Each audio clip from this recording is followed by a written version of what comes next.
கர்த்தருக்கு ஸ்தோத்திரம். கர்த்தராகிய இயேசு கிறிஸ்துவின் இன்ப நாமத்தில் இனிய வாழ்த்துக்கள். இந்த ஊழியத்தின் பாதை என்ற நிகழ்ச்சிக்காக ஜெபித்த பொழுது நம்முடைய தியானத்துக்காக தேவன் தந்த வசனம் மத்தேயு எழுதின சுவிசேஷம் 10ஆம் அதிகாரம் 16ஆம் வசனம். ஆடுகளை ஓநாய்களுக்குள்ளே அனுப்புகிறது போல இதோ நான் உங்களை அனுப்புகிறேன். ஆகையால் சப்பங்களைப் போல வினா உள்ளவர்களும் புறாக்களைப் போல கபடற்றவர்களுமாயிருங்கள். நம்முடைய கர்த்தராகிய இயேசு கிறிஸ்து அவருக்கென்று ஊழியம் செய்யும்படியாக நம்மை தெரிந்திருக்கிறார். இந்த உலகத்தில் எத்தனையோ கோடி ஜனங்கள் இருந்தாலும் ஒரு சிறு கூட்டத்தை தான் தேவன் தமக்கென்று தெரிந்தெடுத்திருக்கிறார். அவர்களுக்கு தேவன் கொடுத்திருக்கிற கடமை அது மிகவும் பெரியதாக இருக்கிறது. இந்த வசனம் இயேசு கிறிஸ்து இந்த உலகத்திலே மனுஷனாக இருந்த பொழுது தன்னுடைய சீஷர்களை பார்த்து சொன்ன வசனம். ஆடுகளை ஓநாய்களுக்குள்ளே அனுப்புகிறது போல இயேசு கிறிஸ்து சீஷர்களை ஊழியம் செய்யும்படியாக அனுப்பினார். இரண்டு பேராக அனுப்பினார். அப்பொழுது அநேக காரியங்களை அவர்களுக்கு சொன்னார். அவர்களுக்கு அதிகாரம் கொடுத்தார். வியாதிகளை சுகமாக்கவும், பிசாசுகளை துரத்தவும், இவ்விதமாக பல அதிகாரங்கள், மரித்தோரை எழுப்பவும், குஷ்டரோகிகளை சுகப்படுத்தவும் பல்வேறு அதிகாரங்களை கொடுத்து ஊழியத்தின் பாதையில எப்படி இருக்க வேண்டும் என்று அவர்களுக்கு தேவன் கற்றுக் கொடுத்தார். அப்படி இயேசு கற்றுக் கொடுத்த வசனத்தில் ஒன்றுதான் இந்த வசனம். ஆடுகளை ஓநாய்களுக்குள்ளே அனுப்புகிறது போல இதோ நான் உங்களை அனுப்புகிறேன். ஒரு வேலையிலே ரெக்ரூட் பண்ணி தெரிந்தெடுத்து வேலை இவ்வளவு கஷ்டம் என்று சொன்னால் பொதுவாக மனிதர்களாகிய நாம் போக தயக்கப்படுவோம். ஆனால் இயேசு கிறிஸ்து தன்னுடைய வேலை எப்படிப்பட்டது என்று சொல்ல அவர் தயங்கவில்லை. அவர் தெரிந்து கொண்ட நம்மை பலப்படுத்தி அந்த இடங்களிலே தனக்கென்று அவருடைய சித்தம் செய்யும்படியாக நம்மை நிலைநிறுத்தி இருக்கிறார். ஹல்லேலூயா. ஆடுகளை ஓநாய்களுக்குள்ளே அனுப்புகிறது போல. ஆடும் ஓநாயும் எவ்வளவு வேறுபட்ட ஜீவன்கள். ஓநாய்கள் ஆடுகளுக்கு எவ்வளவு ஆபத்தான மிருகம் என்பது நாம் யாவரும் அறிந்ததே. அப்படியே நம்முடைய ஊழிய களங்களில் ஆடுகளாக நாம் இருக்கிறோம். ஹல்லேலூயா. அதே நேரம் நம்மை சுற்றி ஓநாய்கள் இருக்கிறது என்பதை நாம் ஒருபோதும் மறந்து போகக்கூடாது. தேவனுக்குத்தான் ஊழியம் செய்கிறோம். நாம் எல்லா காரியங்களும்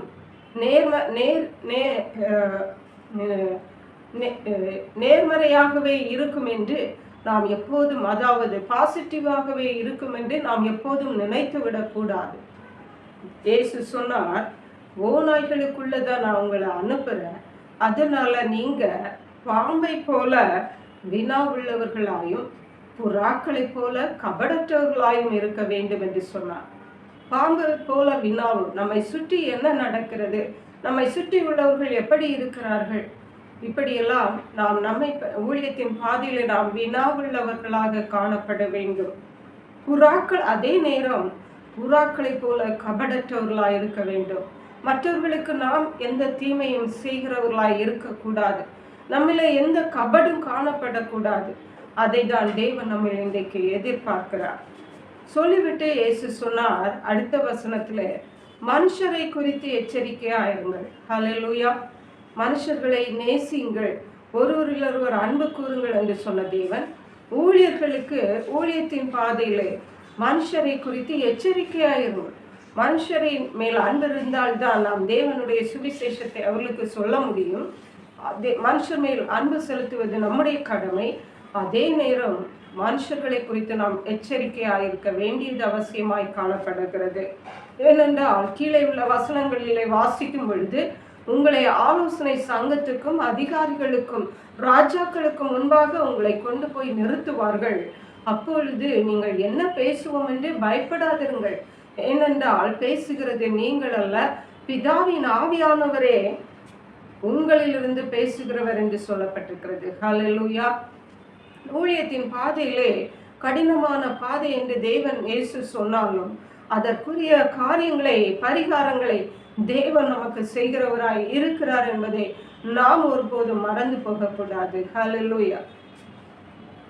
அடுத்தபடியாக 22ஆம் வசனம் சொல்லுகிறது, என் நிமித்தம் எல்லாராலும் நீங்கள் பகைக்கப்படுவீர்கள். ஹல்லேலூயா. ஊழியத்தின் பாதை நன்றாக சொகுசாக இருக்கும் என்று நாம் ஒருபோதும் நினைத்து விடக்கூடாது. உலக பிரகாரமான ஒரு வேலையை கூட நாம் செய்துவிட்டு சாதாரணமாக போய்விடலாம். ஆனால் வானத்தையும் பூமியையும் படைத்த உன்னதமான தேவனுடைய பணியை நாம் சாதாரணமாக செய்துவிட்டு போக முடியவே முடியாது. அதிலே அநேக சவால்கள் இருக்கிறது. அவை எல்லாவற்றையும் நாம் ஜெயித்து வர வேண்டியது நம்முடைய தேவையும் கடமையுமாய் காணப்படுகிறது. ஹல்லேலூயா. அப்பொழுது எல்லாராலும் நீங்கள் பகைக்கப்படுவீர்கள். ஏனென்றால் இயேசுவின் நாமத்தின் நிமித்தம், இயேசுவை நாம் பின்பற்றுகிறதுனாலே, இயேசுவைக்கு நாம் சேவை செய்கிறதுனாலே எல்லாராலும் பகைக்கப்படுவோம். ஆனாலும் முடிவு பரியந்தம் நிலை நிற்பவனே ரட்சிக்கப்படுவார். ஹல்லேலூயா. நாம் தேவனுக்கு ஊழியம் செய்கிறோம் என்று சொல்லி நாம் ரட்சிக்கப்பட்டு விட முடியாது. நாம் தப்பித்துக் கொள்ள முடியாது. முடிவு பரியந்தம் தேவனுடைய அழைப்பிலே, தேவனுடைய கிருபையிலே, தேவனுடைய விசுவாசத்திலே, தேவனுடைய பரிசுத்தத்திலே நாம் நிலைத்து நிற்கும் பொழுதுதான், நாம் அழைக்கப்பட்ட அழைப்பில் நிலைத்து நிற்கும் பொழுதுதான் நம்முடைய ரட்சிப்பு பூரணமாகிறது என்பதை நாம் ஒருபோதும் மறந்து போகக்கூடாது. இயேசு கிறிஸ்து சொல்லுகிறார், ரட்சிப்பு என்பது ஒரு குறிப்பிட்ட காலகட்டத்திற்காகவோ ஒரு குறிப்பிட்ட சம்பவத்திற்காகவோ அல்ல. ரட்சிப்பு என்பது என்றைக்கு தொடங்கினதோ அது நம்முடைய கடைசி மூச்சு வரைக்கும், அது லைஃப் லாங், நம்முடைய வாழ்க்கையில் முற்றிலுமாக அது ரட்சிப்பில் நாம் நிலைநிற்க வேண்டியது அவசியமாய் காணப்படுகிறது. ஹல்லேலூயா. அதே விதமாக இயேசு சொன்னார், யோவான் எழுதின சுவிசேஷம் 5ஆம் அதிகாரம், யோவான் எழுதின சுவிசேஷம் 15ஆம் அதிகாரம் 5ஆம் வசனம் சொல்லுகிறது, இயேசு சொன்னார், நானே திராட்சை செடி, நீங்கள் கொடிகள். ஒருவன் என்னிலும் நான் அவனிலும் நிலைத்திருந்தால் அவன் மிகுந்த கனிகளை கொடுப்பார். என்னை அல்லாமல் உங்களால் ஒன்றும் செய்யக்கூடாது. ஹல்லேலூயா. என்னை அல்லாமல் உங்களால் ஒன்றும் செய்யக்கூடாது. நாம் ஊழியர்கள் என்று நாம் நம்முடைய சொந்த முயற்சியிலே, சொந்த இஷ்டத்திலே, அல்லது நம்முடைய சொந்த தாளந்துகளை பிரயோஜனப்படுத்தி, அல்லது நம்முடைய சொந்த செல்வங்களை நாம் தேவனுக்கென்று பிரயோஜனப்படுத்தி ஊழியம் செய்து விடலாம் என்று நாம் ஒருபோதும் நினைத்து விடக்கூடாது. ஹல்லேலூயா. ஏனென்றால் நாம் இயேசு கிறிஸ்துவில் நிலைத்திருந்தால் தான் அவருக்கு ஊழியம் செய்ய முடியும். அவருக்கு ஊழியம் செய்ய முடியும் என்றால் அவருடைய சித்தத்தின்படி, தேவன் நமக்கு கொடுத்த அழைப்பின்படி நாம் ஊழியம் செய்ய முடியும். மற்றபடி நாம் தேவனில் நிலைத்திராவிட்டால் நாம் செய்கிற ஊழியம் தேவனுக்கு செய்கிற ஊழியம் என்று நாம் சொல்ல முடியாது. ஹல்லேலூயா. இந்த வசனம் சொல்லுகிறது, நானே திராட்சை செடி, நீங்கள் கொடிகள். ஒருவன் என்னிலும் நான் அவனிலும் நிலைத்திருந்தால் அவன் மிகுந்த கனிகளை கொடுப்பான். கர்த்தராகிய இயேசு கிறிஸ்து திராட்சை செடி. ஒரு திராட்சை செடியை எடுத்தால் அதில் அநேக கிளைகள். அந்த திராட்சை செடிக்கு என்ன குணாதிசயம் இருக்குமோ அதுதான் அந்த திராட்சை கொடிக்கும் இருக்கும். அப்பொழுதுதான் அந்த திராட்சை கொடி கனி கொடுக்க முடியும். அதே போன்றுதான் திராட்சை செடியாகிய இயேசு கிறிஸ்துவில் நாம் நிலைத்திருந்தோமானால் நம்முடைய குணாதிசயங்கள் இயேசு கிறிஸ்துவை போல இருக்கும். நாம் இயேசு கிறிஸ்துவுக்கு நல்ல கனிகளை நாம் கொடுக்க முடியும். இல்லாவிட்டால் நாம் இயேசுவை சேவிக்கிறேன், இயேசுவுக்கு ஊழியம் செய்கிறேன் என்று சொல்லிவிட்டு நாம் இயேசு கிறிஸ்துவில் நிலைத்திராவிட்டால் நாம் நல்ல கனிகளை கொடுக்க முடியாது. நாம் செய்கிற ஊழியம் தேவனுக்கு பிரயோஜனமாய் பிரியமாய் இராது. ஹல்லேலூயா. இயேசு கிறிஸ்துவன் எப்படி ஊழியம் செய்தாரோ அப்படிப்பட்ட ஊழியங்களை நாம் செய்து நிறைவேற்ற வேண்டுமானால் நாம் இயேசு கிறிஸ்துவாகிய திராட்சை செடியில் நிலைத்திருக்க வேண்டும். அவரில் நிலைத்திருக்கும் பொழுது அவர் எல்லாரிடமும் அன்பு காட்டினார். அதே போன்று நாமும் எல்லாரிடமும் அன்பு கூறுவோம். அவர் எல்லாரிடமும் இரக்கமாயிருந்தார். அதே போன்று நாமும் எல்லாரிடமும் இரக்கமாயிருப்போம். அவர் தன் பிதாவின் சித்தத்தை மட்டுமே செய்தார். அதே போன்று நாமும் ஊழிய பாதைகளிலே இயேசு கிறிஸ்து நம்மை அழைத்த அழைப்பின் நோக்கத்தை மட்டுமே நிறைவேற்றுவோம். நம்முடைய சொந்த நோக்கங்களுக்காகவோ வேறு எந்த காரியங்களுக்காகவோ நாம் ஊழியம் செய்ய மாட்டோம். ஹல்லேலூயா. இயேசு கிறிஸ்து பரிசுத்தமாயிருந்தார். அதே போன்று அவரில் நாம் நிலைத்திருந்தால் நாமும் பரிசுத்தமாயிருப்போம். நம்மில் பரிசுத்தம் இல்லை என்றால், நம்மில் அன்பில்லை என்றால், நம்மில் இரக்கம் இல்லை என்றால், நாம் இயேசு கிறிஸ்துவாகிய திராட்சை செடியில் நிலைத்திருக்கவில்லை என்பதுதான் அர்த்தம். ஒருவேளை நாம் ஊழியம் கூட செய்து கொண்டிருக்கலாம்.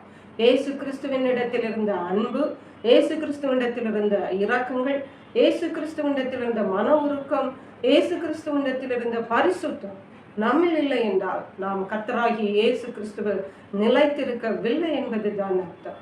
இயேசு சொன்னார், என்னை இல்லாமல் உங்களால் ஒன்றும் செய்யக்கூடாது. ஒரு ஊழியத்தின் பாதையில் ஒரு சிறிய காரியம், ஒரு சிறிய விஷயம் நாம செய்ய வேண்டும் என்றால் கூட நம்முடைய சொந்த பலத்தினால் முடியாது. ஒவ்வொரு உண்மையான தேவ ஊழியர்களுக்கும் நிச்சயமாகவே இது அனுபவமாக இருக்கும். ஆனால் கர்த்தராகிய இயேசு கிறிஸ்துவில் நாம் நிலைத்திருந்தோமானால் நாம் பெரிய பெரிய காரியங்களை அவருக்காக செய்ய முடியும். ஹல்லேலூயா. கீழே உள்ள வசனம் சொல்லுகிறது, ஒருவன் என்னில் நிலைத்திராவிட்டால் வெளியே எரியுண்ட கொடியை போல அவன் எரியுண்டு உலர்ந்து போவான். அப்படிப்பட்டவைகளை சேர்த்து அக்கினியிலே போடுகிறார்கள், அவைகள் எரிந்து போ.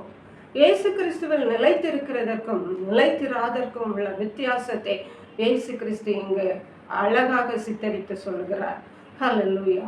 இயேசு கிறிஸ்துவில் நிலைத்திராவிட்டால் அது வெளியே எரியுண்ட கொடியை போல உலர்ந்து போவான் என்று. ஹல்லேலூயா. வெளியே எரியுண்ட கொடி எப்படி இருக்கும்?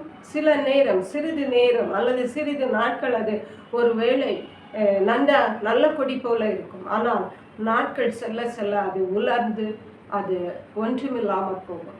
அதே போன்றுதான் இயேசு கிறிஸ்துவில் நிலைத்திராமல் நாம் ஊழியம் செய்வோம் என்றால் நம்முடைய ஊழியமும் நம்முடைய காரியங்களும் உலர்ந்து போகும் என்பதை நாம் தெரிந்து கொள்ள வேண்டும்.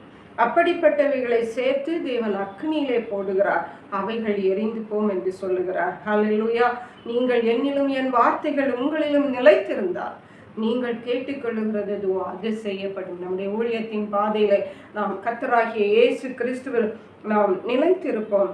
நிச்சயமாகவே தேவன் நம்மை அழைத்த அழைப்பின் நோக்கத்தை நாம் நிறைவேற்றும்படியாக தேவன் நமக்கு கிருபை செய்வாராக. ஜெபிப்போம்.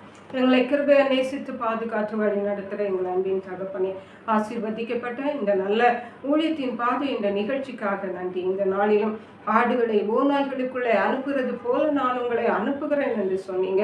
ஆனாலும் கர்த்தாவே உம்மை துதிக்கிறோம். நாங்கள் பாம்பை போல வினாவுள்ளவர்களாகவும் புறாவை போல கபடற்றவர்களாய் காணப்பட எங்களுக்கு உதவி செய்யுங்க. எங்களை சுற்றியுள்ள எல்லா மனுஷரை குறித்து நாங்கள் எச்சரிக்கையாக இருந்தோம்.